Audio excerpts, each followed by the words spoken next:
silang unlimited to mga amigo. Tignan nyo. Anli sabaw. Anli sabaw. Pati taba, di ba? Anli taba rin. Ito yung pinakamalaking puno dito sa may pilar. Parang pinaka-legit na kinsilog. Longganisa. Homemade. Ito po, oh loco. Laki ng ano nila oh. Ketchup. Ketchup. Saan matindi dito yung hotdog nila? Ito yung hotdog oh. Tignan nyo naman oh. Diba? Hindi siya yung maliit. Hindi maliit.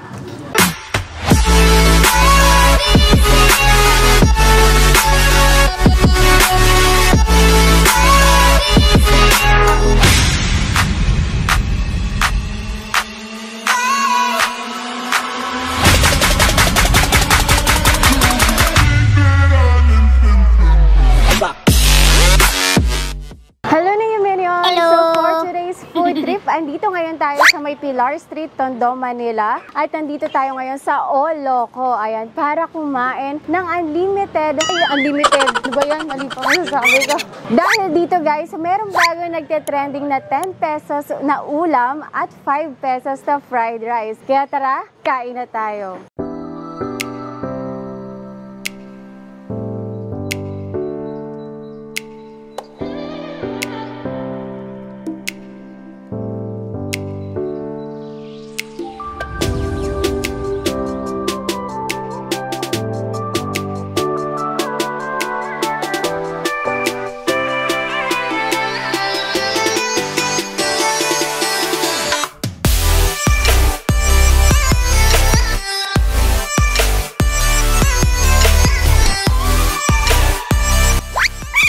Ang O Loco, November last year, 2022, nag-start yung O Loco namin na 15 pesos, 5 pisong kanin, 10 pisong ulam. Kasi ang kita, nababase yan sa customer. Kasi ang customer, pag walang customer, walang kita. Nagbabase ako tulong sa mga tao, lalo-lalo na sa mga rider. Kasi kadalasan puro rider ang customer namin. Doon pala tumutubo na kami. Ini-invite ko kayo sa O Loco. Dito po yan sa 3662 Pilar Street, Tondo, Manila. Malapit po siya sa ospital. Malapit din po siya sa LRT na Hermosa. Sulit na sulit po dito, hindi po kayo magsisisi. Dahil sabi nga nila, basta mabango, kainin mo. O Loco. Ang nag-open po kami is 4 a.m. in the morning until 11 a.m. in the morning. Pero hindi siya umaabot ng 11 a.m. Mga 7 pa lang nasa-sold out na yung pagkain namin. So ayan guys, finally makakakain na rin tayo ng breakfast na 10 pesos ulam at 5 pesos na kanin. And by the way, ayan, as you can see, meron tayong mga kasama ngayon. Si Loy.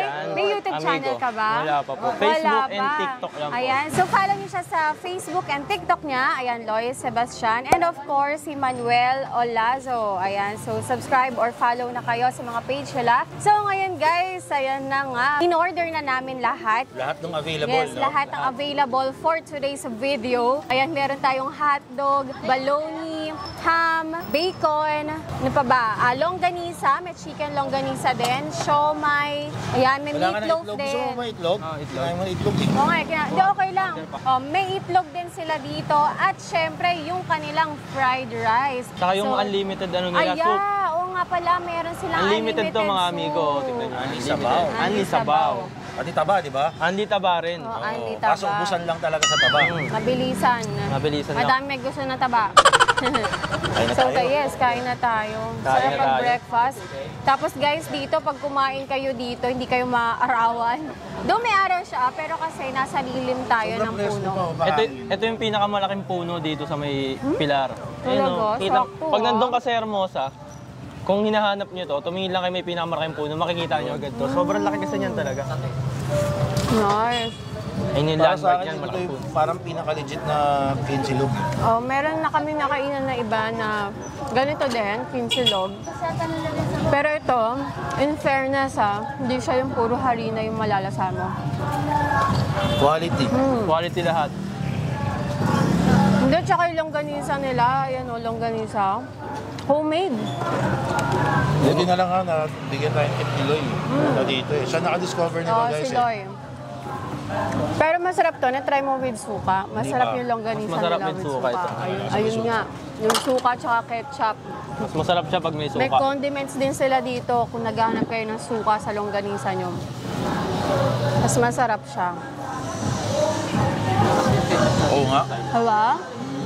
Kaya kung pupunta kayo dito, agahan nyo, mga alas 4, kung talagang gusto nyo ng breakfast. Kasi napakadami talagang tao eh. Anong oras pala talaga dito? Nag-open kasi ito ng 4 a.m. until 11, pero usually naubos sila ng 7 a.m.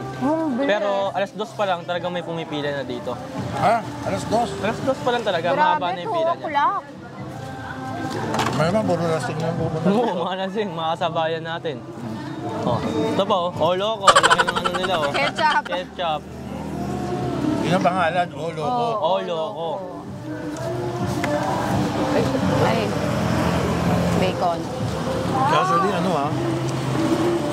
pwede yung kanin eh. Masarap din eh. Kanin pa lang. Ulam na. May oyster sauce pa na kasama. Ito, mauubos ko to. Yung longganiso. Tsaka yung hindi naman nila kailangan ng sobrang daming choices to. Kasi ang dami na rin eh. 9 Dami yun na. eh. 9 yun eh. So, Sarap. Lasang-lasang yung Minsan garlic. umabot pa nga ng 10, kasi may gulay daw talaga to eh. Kahit ako pa. hindi ko inabot eh. Naubos nila, kasi Oo. 4th batch na to eh, no? 4 na batch na kasi to eh. May gulay sila, marami pa silang Gulay kaso. pa? Umabot kami pang 4 na batch na eh. Hindi naman namin na-expect na madami talaga yung tao dito. Ano yata yung vlog ko yata, kaya dumami yung tao, kasalanan mo to eh. Si Loy kasi una nag-vlog eh. Actually, medyo late na nga kami ngayon eh. Late, May naabutan talagang pa late eh. na Buti na may naabutan pa. Kahit pa paano. So, ang matindi dito, yung hotdog nila. Tender, juicy. Hindi palengke hotdog, tender juicy hotdog. Tsaka, But wait, may cheese pa. may cheese pa. Cheese dog ng tender May juicy. pa hotdog? Akalain niyo yun. Sarap nung longganisa, yung chicken. Masarap din talaga. Homemade talaga. Homemade yung lasa. Ito yung hotdog oh. Tignan nyo naman oh. Diba? Hindi siya yung maliit. Hindi maliit. Pero 10 piso, 10 pesos lang may yan cheese ah. pa, 10 piso. May kasama ng cheese. Cheese dog na siya. Nung na-vlog ko to, hindi pa cheese dog eh. Gano'n. Oo. Kaya kahit ako nagulat eh. Na-level up. Level up na. Bait talaga ni Kagawad. Hindi kasi mga gusto lang naman ni Kagawad eh. Mga tulong na bigay ng pagkain, kahit maliit lang kita niya. Ay, sabi niya kasi kahit maliit lang daw yung kita niya, as long as tuloy-tuloy yung customer niya, Masaya ay siya. masaya na siya doon. Kasi ang daming nabubusog sa pagkain na sinaserve niya. Legit na legit yung ulam. Especially sa mga rider natin dyan, syempre. Na araw-araw bumibiyahe. Alam naman natin mahirap yun. Ang problema nga lang Ito, sa murang halaga, makakakain na sila. Problema lang, kailangan nila punta maaga. Kailangan nyo Yun lang talaga magtyaga, punta na maaga. Kung galing kayo sa inuman, diretso na kayo dito. Dito na kayo mag-breakfast. Sulit na sulit, guys. Ito lang. Grabe to. Nagulat talaga ako eh. Kasi marami na ako na-try na ganito. Pero Ang dami na rin. ito talaga yung pinaka-legit yung mga ulam. Kasi nung nauso to, nag-trending to, ang dami na rin naglabas. Grabe, tsaka para ka talaga nasa bahay lang. Yung mga, di ba, yung niluluto mo sa bahay mo. Bili ka sa soft drinks. Pero bawal pakita yun. Ha? Bawal pakita. Ay, hindi, okay lang. Oh. Hotdog with rice. Yung dalawang kanin ko. Gusto mo pa? Okay, okay lang. Oo nga, no?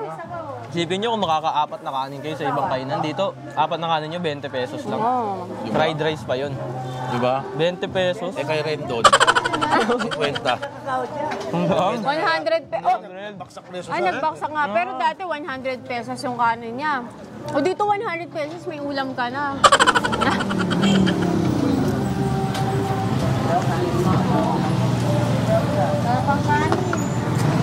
Maubos na ng kanin, wala na kanin. So ayan guys, dito ko na lang i-end tong vlog natin for today's video.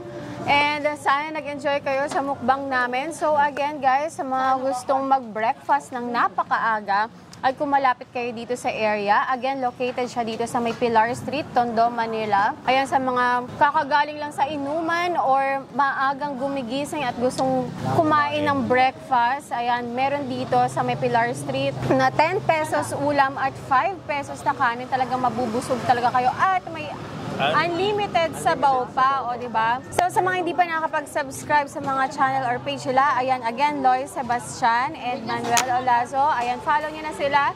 So there you go guys. guys, thanks guys again for watching. At kung hindi ka pa nakapag-subscribe, please subscribe to my channel. At para updated kayo sa mga videos sa i-upload ko, tap the bell icon. So we'll see you guys again.